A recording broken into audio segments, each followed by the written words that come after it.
పై అభిప్రాయాలు చారిత్రాత్మకంగా తగ్గిన 2025లో కొంత పర్లేదని. చైనా ఆర్థిక శక్తి గురించి కూడా వాళ్ళు ప్రపంచంలో ప్రధాన ఆర్థిక శక్తిగా చూస్తున్నారు. మధ్యస్థాయి ఆదాయ దేశాల్లో అమెరికా చైనా సంబంధాల మీద ప్రజలు ప్రత్యేకంగా దృష్టి పెట్టారు.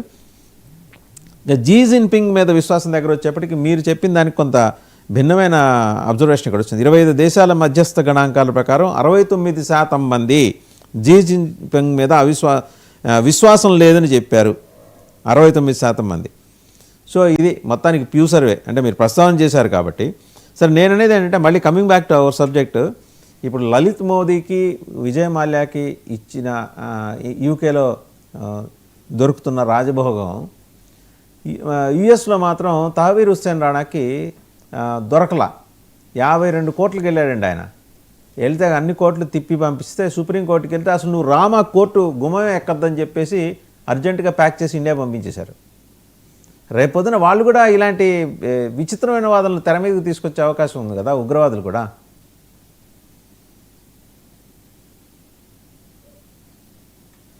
మీరు అన్మ్యూట్ చేసుకోండి పాపారావు గారు, మ్యూట్లో ఉన్నారు, అన్మ్యూట్ చేసుకోండి.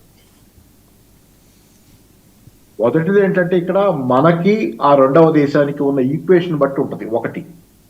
అప్పుడు పొలిటికల్ ఈక్వేషన్ బట్టి ఫేట్స్ ఉంటాయి జనాలై.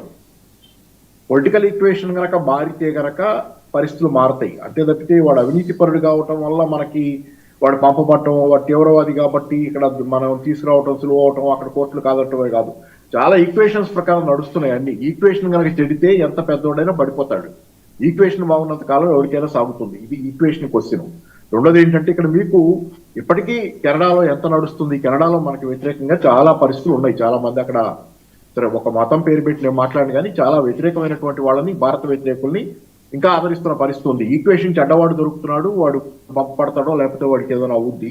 రెండోది ఏంటంటే ఎక్కడైనా చూడండి, ఇందాక మీరు చెప్పిన ప్యూ సర్వేలోని చైనా గురించి సానుకూలమైన అభిప్రాయం. గతంలో మనం అమెరికా చాలా ప్రజాస్వామ్యం మోడల్గా చెప్పుకునేవాళ్ళు. అమెరికా వ్యతిరేకత పెరుగుతుంది. భారతదేశంలో కూడా సర్వేలు చూడండి మీరు, భారతదేశంలో కూడా ఈ మధ్యకాలంలో భారీ ఎత్తున అమెరికా పట్ల అననుకూలత, వ్యతిరేకత పెరుగుతున్నాయి. ఎందుకంటే ఒకటి సింపుల్ గా మనం మనుషులు ఎంత మంచివాళ్ళం, మనం నీతి నిబంధనల ప్రకారం ఆలోచిస్తాం, అన్నింటినీ బ్యాలెన్స్డ్ గా ఉంటామని మామూలు సాధారణమైన మనిషి అనుకున్నా, ఎవరైతే ఆర్థికంగా పటిష్టంగా ఉన్నాడో, ఎవరితో అయితే మనకి లాభమో, ఎవరితో అయితే మనకు ఉపయోగమో అదే మనకి మంచిగా కనపడుతుంది. ఇది మనిషి స్వభావం. ఇది యుటిలిటేరియన్ స్వభావం అనేది మనిషికి స్వతహాగా ఉండే స్వభావం. నిన్నటిదాకా అమెరికా డాలర్ డ్రీమ్స్ మనకి పనికొచ్చినాయి కాబట్టి, అమెరికా డాలర్ డ్రీమ్స్ లో మనం వెళ్ళగలిగాం కాబట్టి, అమెరికాలో ఉన్న బురదంతా మనకి కళ్ళకి ఎప్పుడు కనపడదు. సహజమైన స్వభావం మనిషిది. అమెరికాలో మనకు లాభాలు ఉన్నాయి కాబట్టి అమెరికా పెద్ద ప్రజాస్వామిక దేశంగా కనపడింది. కానీ ఈ రోజు చైనా పట్ల సానుకూలత ప్రపంచంలో కొంత ఎందుకు పెరుగుతుందంటే, చైనా ప్రబలమైన శక్తిగా అమెరికా దాటి ఎదుగుతుందనేది అసలు ఆ మాటకు వస్తే ఈ రోజుకే చైనా చాలా ప్రబలమైన శక్తి. ఎందుకంటే అమెరికా సిఐఏను federal bank of India, federal bureau of investigation వాళ్ళ ఇన్సూరెన్స్ చేసే కంపెనీ కూడా చైనా వాళ్ళ పరోక్షమైన కంట్రోల్లో ఉంది. అంతా అమెరికా మీద. అందుకని ఏంటంటే ఇప్పుడు చైనా నచ్చుతుంది చాలా. ఇది మన బలహీనత. దాన్ని దాటి ఆలోచించగలిగితే ఎప్పుడైనా బాగా ఆలోచించగలం. మనకు ఉపయోగపడే దాని పట్ల ఒకలాగా, మనకు ఉపయోగపడకపోతే ఒకలాగా అనేది మనిషి స్వభావం. అందుకని ఈరోజు చైనా అభిమాని నేనేం గొప్పగా చెప్పాలి, అది చైనా గొప్పగా ఉంది కాబట్టి వీళ్ళు అభిమానిస్తున్నారు కదా. చైనా అమెరికా అప్పుడు ఉన్నట్లే ఉన్నాయి. సరే, అదంతా కాసేపు పక్కన పెడితే రెండోది నేను అనేది ఏంటంటే, పెద్దలు ఇందాక మన సార్ చెప్పారు, మనోహర్ గారు, ఏంటంటే నేను చెప్పాను కాబట్టి నమ్మొచ్చు అనే ఇది కనపడి, నేను చెప్తే నమ్మమని ఎప్పుడు చెప్పటం. నేను కూడా నేర్చుకునే చెబుతున్నాను. నేను చెబుతుంది ఏది, చైనా పత్రికలు నేను అసలు చదవను. గ్లోబల్ టైమ్స్ ఇట్లాంటివి ఏమీ నేను చదవను. సౌత్ చైనా ఏవి ఉన్నాయి, రకరకాల షాంఘై నుంచి వచ్చాయి, ఆన్లైన్లో దొరికాయి. అవి చాలా నేరుగా తప్పితే నేను చదవను. నేను చదివేది కూడా ఫైనాన్షియల్ టైమ్స్ లండన్ నుంచి వచ్చేది, wall street journal, New York times, ఇట్లా వెస్ట్ నుంచి వచ్చాయి. వాటిల్లోనే దొరుకుతున్న సోర్సెస్ నుంచే నేను చెబుతుంది. నేను ఎక్కడి నుంచో చైనా పత్రికల నుంచి చెప్పటలా. కాబట్టి నన్ను నమ్మాల్సిన అవసరం ఎవరికి లేదు. నన్ను ఎందుకు నమ్మాలి ఎవరైనా? నేను గూగుల్ అంటే మాట చెప్పేది అందుకే. గూగుల్లో వెతుక్కోండి. నేను చెప్పింది గూగుల్. మీరు వెతికారు కదా, మీరు పెద్ద మనసుతో, మిమ్మల్ని కాదన్నా కానీ మీరు వెతికేంత విశాలమైనది ఉంది కాబట్టి ఎవరైనా వెతుక్కోండి. ఎందుకంటే మనకు కావాల్సింది సత్యం. సత్యం మాత్రమే మనల్ని విముక్తి చేయగలదు. సత్యం మాత్రమే ఈ దేశాన్ని కాపాడగలదు. సత్యం మాత్రమే ఎప్పుడైనా, సత్యం న్యాయం అనే, అది అంతిమంగా ధర్మో రక్షతి అన్నారు. ఎందుకంటే నువ్వు మంచిని కాపాడు, మంచి నిన్ను కాపాడుద్ది. అందుకని మంచిని కాపాడటం మన డ్యూటీ అనుకున్నప్పుడు ఏది సత్యం ఏది అసత్యం. ఈరోజు సోషల్ మీడియా యుగంలో ఎన్ని అబద్ధాలు ప్రపంచం అంతా ప్రచారం అవుతున్నాయి. ఏంటంటే సరే, ఏదేమైనా ఏంటంటే అవినీతి అరికట్టాలంటే కేవలం అంటే మనం కూడా దానిలో భాగమైనప్పుడు, if you are part of the problem you cannot solve the problem. Part of the solution అవ్వాలి మనం. చాలా మంది వ్యవస్థలో రాజకీయ నాయకులు కూడా పార్ట్ ఆఫ్ ది ప్రాబ్లం. ఆ ప్రాబ్లంలో వాళ్ళు కూడా భాగమే. ఇక వీళ్ళిద్దరిని అవినీతిలో వాళ్ళు తీసుకొచ్చే కూడా విషయంలో భాగమే. పాపారావు గారు, వీళ్ళిద్దరిని వెనక్కి తీసుకొచ్చే విషయంలో ఎందుకు తాత్సారం, జాప్యం?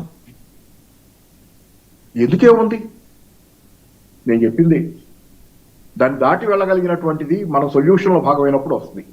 మనం కూడా ప్రాబ్లం లో భాగమైనప్పుడు, మనకు కూడా అవినీతి సొమ్ముతో ఎన్నికలు గెలుస్తున్నంత కాలం ఏ పార్టీ అయినా, ఒక పార్టీని అంటల్లా, కాంగ్రెస్ పార్టీ కూడా అంతే ఉంది, బీజేపీ కూడా అంతే ఉంది. ఈ రోజుకి వాళ్ళు ఎంత నీతులు చెప్పినా బీజేపీ అంతే ఉంది, కాంగ్రెస్ అంతే ఉంది, చాలా పార్టీ, ఆఖరికి కమ్యూనిస్టులు కూడా కొన్ని చోట్ల, నేను చెప్తే బాగోదు కానీ అందరూ అలా ఉన్నారని చెప్పను కానీ కొంతమంది బాగోవచ్చు. ఎన్నికల్లో జనాలకు డబ్బులు ఇచ్చి పోటీకి గెలిచిన వాళ్ళు కూడా మనకు తెలిసిన వాళ్ళే, నేను పేర్లు మాట్లాడిన ఎవరి గురించి కానీ, జనాలకు డబ్బులు, కమ్యూనిస్ట్ ఎవడన్నా పోయి పేదవాళ్ళ పార్టీ అని చెప్పేవాడు పేదవాళ్ళ కోరుకుని ఎన్నికలు, ఇక అంతకంటే నీచమే ఉంటుంది. ఇట్లా జరుగుతున్నాయి. ఎందుకని అందుకని ఏంటంటే వీళ్ళంతా ప్రాబ్లంలో పార్టీ ఉన్న పార్టీలు చేస్తున్న వాళ్ళు. ఆమ్ ఆద్మీ పార్టీ అన్నిటికంటే క్లీన్ పార్టీ అని చెప్పి వచ్చి అది కూడా చాలా మారిపోయింది కదా, అది కూడా చాలా మారింది. అది ఇట్లా లేదు ఆ పార్టీ. మిగతా వాళ్ళకంటే కొంచెం కొన్ని విషయాల్లో బెటర్ కావచ్చు. కేజ్రీవాల్ ఎక్కడ బెటర్గా ఉన్నాడు అందరికంటే? నేనేదో లిక్కర్ స్కామ్ గురించి మాట్లాడటం, అది పెట్టిందే కావచ్చు, పెట్టబడిందే కావచ్చు, అది వేరే విషయం. కానీ అది క్లీన్ గా లేదని మనకి ఈ రోజుకి తెలుసు. అందుకని ఈ రోజు ఎవడైతే ఈ రాజకీయాల్లో దిగి ఎన్నికల రాజకీయాల్లో దిగుతున్నాడు అంటే సాయుధ పోరాటాన్ని సంబంధించట్లా, బయట నిలబడి నాకు ఎమ్మెల్యే పోస్ట్ వద్దు, ఎమ్మెల్సీ పోస్ట్ వద్దు, ఏ అధికారం వద్దు, నేను ఇలాగే ఉంటాను, ఇలాగే మాట్లాడతాను అనుకునే వాడితోనే మారాలి. ఎక్కువ దేశం మారితే అందుకే ఇలా నిలబడాల్సిన అవసరం ఉంది. మనకి ఎన్నికలు, జనాల ఓట్లు కావాల్సి వస్తే మనం మారతాము, మనం సరిగ్గుంటాము. ఎన్నికలు వద్దు, నాకు గెలవాల్సిన అవసరం లేదు, పవర్ వద్దు, ఏమొద్దు, ఉన్నదాంలో ఇలా ఉంటాను, ఇలాగే మాట్లాడతాను అనుకునేవాడు పెరిగిన కొద్దీ దేశం మారుంది. ప్రతి వాడికి రాజకీయాల్లోకి రాగానే విమర్శలు, ప్రభుత్వాలను విమర్శించడం, దీనిలోకి దిగగానే 4 చోట్ల వీడియోలు కనపడగానే, యూట్యూబ్ లోనో టీవీలో కనపడ, అంతిమంగా పొలిటికల్ లక్ష్యం ఉంటుంది మనకి. ఎమ్మెల్సీ పార్టీ ఇస్తా, ఈ లక్ష్యాలు పెట్టుకున్నప్పుడు మనం ఏం చేయలేము, అంతిమంగా చెడిపోతాం, మనం మోసం చేస్తాం. అందుకనేంటి ఆ ఒక్క లక్ష్యాన్ని వదిలిపెడదాం. పవర్ అనేది మర్చిపోతే నాకు అక్కర్ల పవర్ బాగుంది కదా, గౌరవం ఉంది సమాజంలో చాలనుకుంటే మనం బ్రహ్మాండంగా పనిచేస్తాం. ఇట్లాంటి వాళ్ళు పెరగాలనేది నేను ఎవరికైనా చెప్పి చాలా మంది ఉన్నారు. ఇప్పుడు మురళీ మనోహర్ గారి దృష్టిలో అదే లక్ష్యం అవ్వచ్చు, లేకపోతే రామనాథ్, క్లియర్ గా మనకి పవర్ అక్కర్లేదు, ఈ జనాల ఓట్లు మనకు అక్కర్లేదు అనుకుంటే మనం క్లీన్ గా ఉండొచ్చు, మిగతా పనులన్నీ చేయొచ్చు. మనం జనాల ఓట్లు ఎప్పుడు కావాలనుకుంటే మురళీ మనోహర్ గారి దగ్గరికి వెళ్దాం సార్. ప్రొఫెసర్ మురళీ మనోహర్ గారి దగ్గరికి వెళ్దాం. మురళీ మనోహర్ గారు, అంటే కంపారిజన్ చేయడానికి అవకాశం ఉన్న కాన్సెప్ట్ కాకపోవచ్చు. నేను అనేది ఏంటి, రాచమర్యాదలు వాళ్ళిద్దరికీ అక్కడ. సో వాళ్ళు